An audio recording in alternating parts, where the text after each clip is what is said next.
दोस्तों, smartphone solution में आज आपका एक बार फिर से स्वागत है। आज हम आपके लिए लेकर आए हैं एक नया टॉपिक, जिसमें हम देखेंगे कि माइक जो है हमारा क्रिस्टल माइक, वो किस तरीके से मदरबोर्ड में टेस्ट होगा और किस तरीके से साबित होगा कि लाइन की दिक्कत है या माइक ही खराब है। बहुत आसान शब्दों में एक छोटे से वीडियो में मैं आपको समझाने की कोशिश करूँगा। तो सबसे पहले मैं आपको दिखाता हूँ कि माइक में जो आपको ट्रैक दिखती है, तो पहले बोर्नियो में देख लेते हैं हम उसको। ठीक है, बोर्नियो में कुछ इस तरीके का माइक का हमको व्यू दिख रहा है, जो कि सब बोर्ड में लगा हुआ है।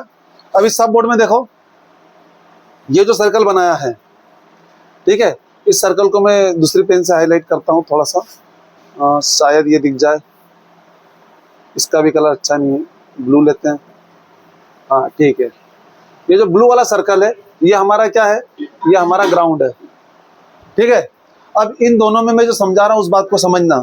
आपको बोर्नियो के अंदर, हार्डवेयर सॉल्यूशन के अंदर अलग अलग सेक्शन के अंदर अलग अलग चीजें दिखाई देगी, लेकिन जो चीज बदलेगी नहीं उसके ऊपर मैं बाउंड्री कर देता हूँ। ठीक है, ये हो गया BIAS, जीरो को भी हटा दो, सिर्फ BIAS समझ लो। ठीक है, आपके माइक के पास दो लाइनें आगे से आ रही हैं और एक ग्राउंड हो रहा है। तो सबसे पहले उसकी वर्किंग समझो। माइक जो हुआ एक तरीके से एनालॉग हो गया। इसमें क्या होगा, एक वोल्टेज देंगे, एक ग्राउंड देंगे। उसके बाद आपने जो भी बोला है या उसके आसपास जो भी आवाज बन रही है, उसका वो डाटा एक पल्स में बना करके उस छेद से जो इसके नीचे की साइड है पलटे में, वहां से निकाल करके आगे ICU को भेज देगा। तो हमारे माइक को चलाने के लिए जो वोल्टेज है वो हमेशा किस नाम से होगा, BIAS, बायस नाम से। ठीक है, बायस पे ही वोल्टेज लिखा होगा। अब इसने लिख दिया AU मतलब माइक BIAS 0। इसके अलावा इस लाइन को बदल करके कुछ भी लिख सकते हो, लेकिन बीच में क्या होगा, BIS। तो माइक में जो वोल्टेज की लाइन है उस पर आपको BIS लिखा हुआ दिखेगा। जब भी कभी हमको इसको चेक करना होगा तो ये वोल्टेज जो होंगे पर्टिकुलर उसके टाइम के ऊपर ही ऑन होंगे। तो इसको चेक करने के लिए सबसे बेहतर तरीका है या तो रिकॉर्डर को ऑन किया जाए, या फिर जिस फोन में माइक की दिक्कत है पहले उसमें सिम लगाओ। सिम लगाने के बाद उस पर कॉल करो, और कॉल करने के बाद जब कॉल उठाया जाएगा, उठाने के बाद ही ये एक्टिव होगा। जब तक आपने उठाया नहीं है कॉल को, सिर्फ रिंग बज रही है, तब तक क्या आपका माइक किसी तरीके से भी एक्टिव नहीं होता। माइक को बंद करने के लिए मैं दो काम कर सकता हूँ, या तो उससे आने वाला जो डेटा है जो इस लाइन से आ रहा है उसको मैं किसी तरीके से अंदर से ब्लॉक करवा दूं, सॉफ्टवेयर के थ्रू लेना बंद कर दें, या फिर मैं उसके वोल्टेज को बंद कर दूं। उसके बाद माइक अगर कुछ भी बनाने के लायक ही नहीं रहेगा तो उसमें आवाज आगे जाएगी नहीं। या फिर यह आवाज तो बना रहा है, वोल्टेज तो ऑलवेज ऑन हो गए, लेकिन आगे जहां पर पहुंचना है वो अपने गेट खोल के डाटा लेगा तो ही वो काम का होगा। अगर मैं माइक के वोल्टेज को ऑलवेज ऑन कर दूं, रिप्लेस किया जा सकता है। अगर हम इस तरीके से सिम डाल करके और वो चेक कर रहे हैं और उसमें वोल्टेज आ ही नहीं रहा है, तो हम उसको बाईपास कर सकते हैं, उसके जैसे किसी दूसरे वोल्टेज से रिप्लेस कर सकते हैं। आप देखोगे माइक में आपको वोल्टेज दो तरह के देखने में आएंगे। कई मॉडल जो होंगे 1.8 से माइक चला रहे और कुछ मॉडल्स में 2.8 होगा। एक बार आपको कंफर्म हो जाए 2.8 का वोल्टेज था, हम मदरबोर्ड में से कहीं से ऑलवेज ऑन 2.8 उठा करके उसमें दे सकते हैं। अब माइक को अगर मैं चालू कर दूं, ऑलवेज ऑन वोल्टेज दे दूं, एक ग्राउंड दे दूं, तो माइक तो चालू हो गया, डाटा बनाना चालू कर देगा। लेकिन डाटा बनाएगा तो जाएगा कहाँ, जो IC उसको लेती है, अगर उसने एक्सेप्ट ही नहीं करा, उस वक्त उसके गेट ही नहीं खुले, तो वो आपका डाटा कोई काम का नहीं। ठीक है, तो मैं आपको एक कच्चे रूप में इसको दिखाता हूँ यहाँ पर बना करके।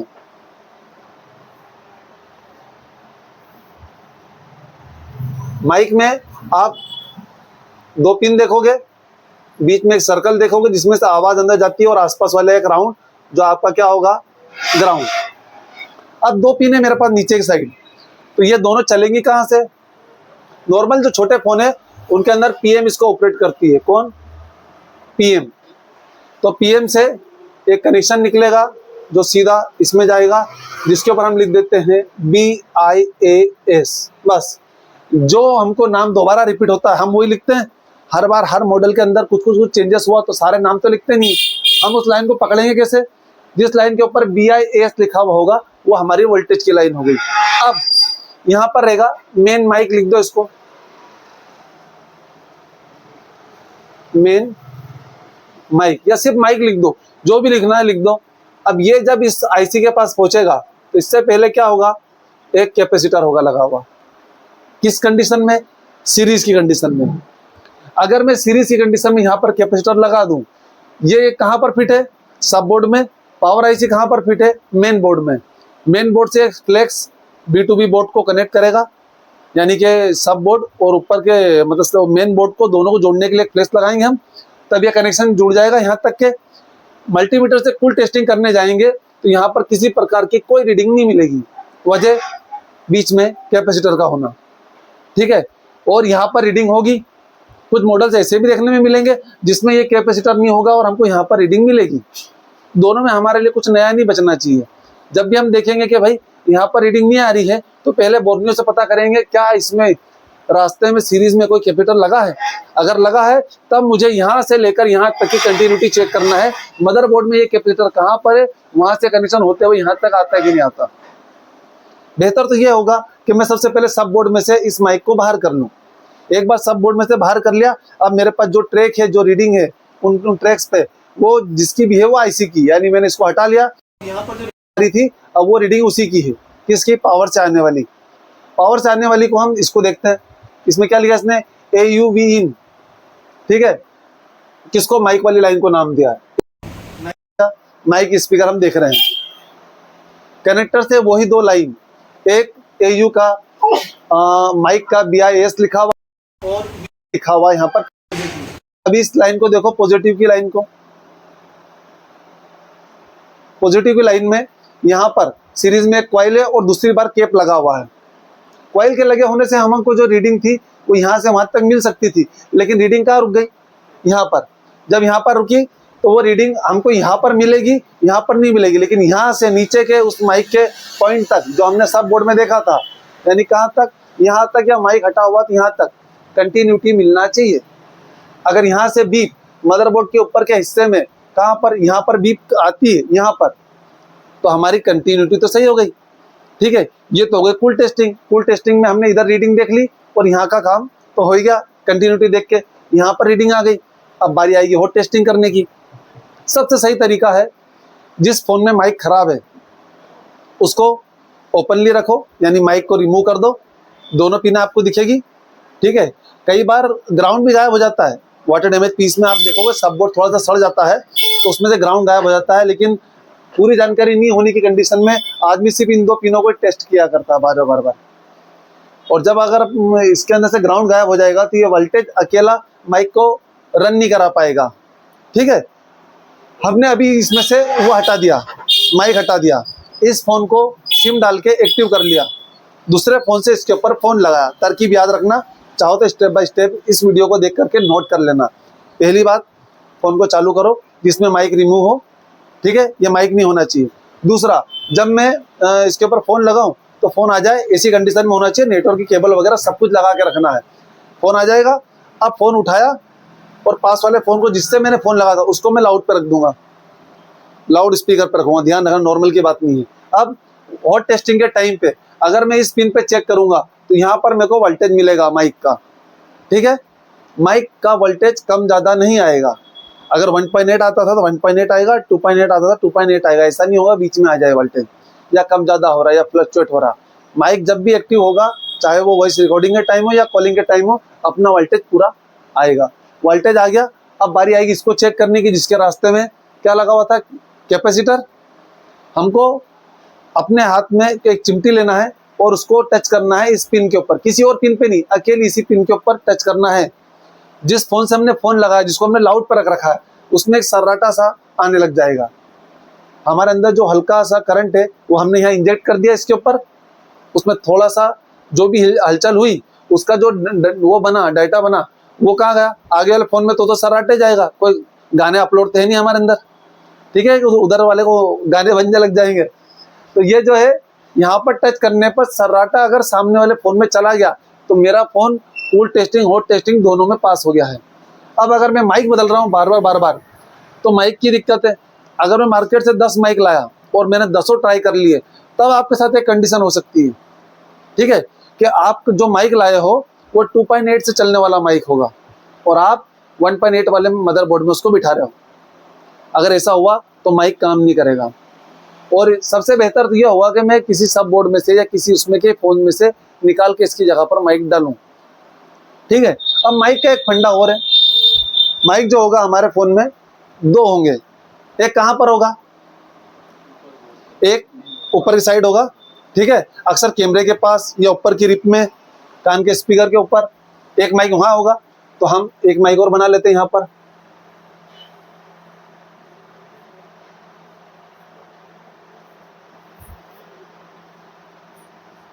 ठीक है, अब मेरे को इसको चलाने के लिए एक वोल्टेज और इससे निकलने वाले डाटा को दो लाइन चाहिए। इसे कॉम्बिनेशन अलग अलग आएंगे, अलग अलग फोनों में अलग अलग तरीके से आएंगे। हमने देखा पावर से चल रहा था, किसी में कोडेक आईसी अलग से आएगी, वो अपन समझेंगे। पहले एक छोटा एग्जांपल ले लेते हैं। ठीक है, इसमें मैं अगर इन दोनों को चलाना चाहता हूं तो इसके लिए भी मैं एक कैपेसिटर लगा करके इस पिन पे दे सकता हूं। सेम इसके जैसी पिन ली मैंने। ठीक है, और ये जो पिन थी मेरी, ठीक है, इसको मैं इससे एक्टिव कर सकता हूं। ठीक है, मैंने एक ही वोल्टेज बनाया, दोनों माइकों को दे दिया, कर सकता हूं। दूसरा तरीका देखते हैं। दूसरा तरीका यह हुआ कि हम ये वोल्टेज जो है किसी और पिन से निकालेंगे और इसको देंगे। दोनों पॉसिबल है। अब मेरे पास ऐसी कंडीशन में मैं एक एग्जांपल ले रहा हूं, समझने की कोशिश करना। अगर मेरे फोन में नीचे वाले माइक के पास वोल्टेज नहीं आ रहा है तो मैं ऊपर वाले माइक के पास जरूर चेक करूंगा। ऊपर वाला माइक कहां पर आएगा आपको पता है? हमेशा उस फोन में ऊपर माइक होगा जिसमें रिंगर नीचे वाले पत्ते से हो। ठीक है, क्योंकि नीचे वाले पत्ते के पास अगर माइक है तो जो सब बोर्ड हमारा यहाँ पर दिखाई दे रहा है, इसको देखो। ठीक है, अब ये रिंगर की टिप हो गई। अगर रिंगर की टिप ये है और यहाँ पर से रिंगर चल रहा था मेरा, ठीक है, तो उससे क्या होगा पता है? वही वाली आवाज वापस माइक के जरिए ऊपर चली जाएगी। तो सामने वाले को आपकी आवाज जिस माइक से जाने वाली थी उसमें से उसको उसी की आवाज जाने लग जाएगी वापस से। और अगर ऐसा हो रहा है तो डिस्टर्बिंग होगी, सामने वाले को बात साफ नहीं हो पाएगी। ठीक है, अब जिसके अंदर सिर्फ एक ही स्पीकर होगा ऊपर की साइड, कई फोनों में आप देखेंगे कि उसके अंदर ऊपर जो कान के स्पीकर है उसकी जगह एक बड़ा रिंगर लगा दिया गया है। ठीक है, लाउड के टाइम भी उसी से बात हो रही है, नॉर्मल कंडीशन में भी उसी से बात हो रही है, दोनों में। अब उसमें उसकी दूरी जो है वो इतनी हो गई है किसी फोन के अंदर कि अब वो नीचे वाली आवाज को ऊपर से नहीं पकड़ पाएगा, वो उसमें कोई दिक्कत नहीं होगी। लेकिन जिसमें रिंगर साथ वाले बोर्ड या सब बोर्ड के साथ में लगा हुआ है उसके अंदर हमेशा माइक ऊपर दिया हुआ होगा। तो उसके अंदर हम देखेंगे कि ऊपर का माइक है। अब उस माइक को क्या करना है? वोल्टेज टेस्ट करना है मेरे को। क्या वोल्टेज एक वक्त में जब मैंने नॉर्मल मोड पे रखा था तब नीचे वाला जो माइक था इसके वोल्टेज तो नहीं आ रहे थे, क्या दोनों के वोल्टेज सेम है? अगर डायग्राम नहीं भी हो तो इसके आसपास हम जाके चेक कर सकते हैं, कोई ना कोई तो कैप होगा BIS की लाइन के ऊपर। अगर मिलता है, डायग्राम बताता है, डायग्राम से देखेंगे दोनों का वोल्टेज अगर कॉमन है, एक साथ एक्टिव हो रहा है, तो हम वो वाले वोल्टेज से यहाँ तक के जंपर लगा करके ये काम कर सकते हैं। अगर हमारे इसमें हमको जो वोल्टेज मिल रहा है लेकिन इस पिन पे इस वक्त सर्राटा नहीं आया, हमने टेस्ट करा ना चिमटी लगा करके, सामने खरखर की आवाज इस तरह सर्राटा, भले वो 1 सेकंड के लिए आए उसके बाद बंद हो जाए, आई मतलब हमने जो जैसे डाटा इनपुट करा वो आगे गया, बाद में उसने फिल्टर करा, बोल दिया कोई काम का नहीं था, रिजेक्ट कर देगा उसको। ठीक है, तो उस वक्त भी हमने जैसे इस तरीके से वोल्टेज को यहाँ पर देखा था, हम इसको डाटा को भी चेक कर सकते हैं वहां पर। दूसरा एग्जांपल लेते हैं कि यानी कि इन दोनों के डाटा को एक साथ जोड़ देते हैं। ये बाहर से भी जुड़ा हो सकता है, ये इंटरनली भी जुड़ा हो सकता है। ये PM जो है ये सिर्फ ले रहा है, आगे देगा किसको? CPU को।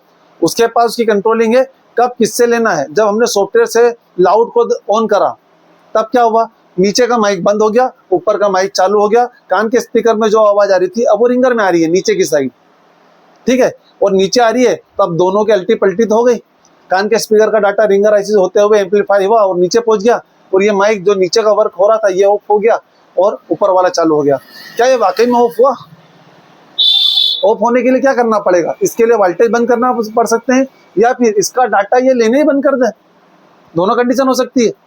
ठीक है, तो अगर मुझे एक माइक में यहाँ पर दिक्कत आ रही थी, उस कंडीशन में जब इस पे आना चाहिए थी, चाहे वोल्टेज हो चाहे सर्राटा हो, उस कंडीशन में मैं इन दोनों को इससे एक बार टेस्ट जरूर कर सकता हूँ। क्या उस कंडीशन पे यहाँ की मिसिंग चीज वहां मिल रही है?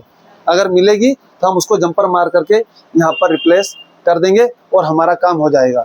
लेकिन अगर हम इसको चेक कर रहे हैं तो ना वोल्टेज आ रहा ना सर्राटा आ रहा, मतलब जब मैं लाउड पे करूंगा तब आएगा, तब लाउड पे चेक कर लो, लाउड पे चेक करेंगे तब तो आएगा ना। माइक तो एक ही खराब होगा, अगर दूसरा माइक भी नहीं चल रहा है तो फिर कौन जिम्मेदार हो गया? दोनों माइक काम नहीं कर रहे, डाटा कहाँ जा रहा है? इसका इसके पास जा रहा है, इससे आगे बढ़ाने में दिक्कत है, जो स्कीमेटिक्स आपको समझना पड़ेगी, क्योंकि डाटा इसके पास तो रहता नहीं है। ये डाटा किस लाइन के थ्रू सीपीयू को दे रहा है, अब आपको वो लाइन चेक करना पड़ेगी या फिर ये आईसी को रिप्लेस करके देखना पड़ेगा। ठीक है, अभी मीडियाटेक के 5G फोनों में ये बहुत सा हो रहा है, जो हम रिंगर सेक्शन में देखेंगे कि रिंगर के डाटा की लाइन शॉर्ट होती है, लेकिन वो आपको मदरबोर्ड में नहीं मिलती। क्यों? सीरीज में कैपेसिटर होता है। ठीक है, उसके ऊपर भी एक वीडियो बनाने की कोशिश करेंगे। आशा करता हूँ माइक का एक छोटा सा जो कॉन्सेप्ट है वो आपको समझ में आया होगा। अगर वीडियो आपको अच्छा लगता है तो लाइक और सब्सक्राइब करें। Thank you.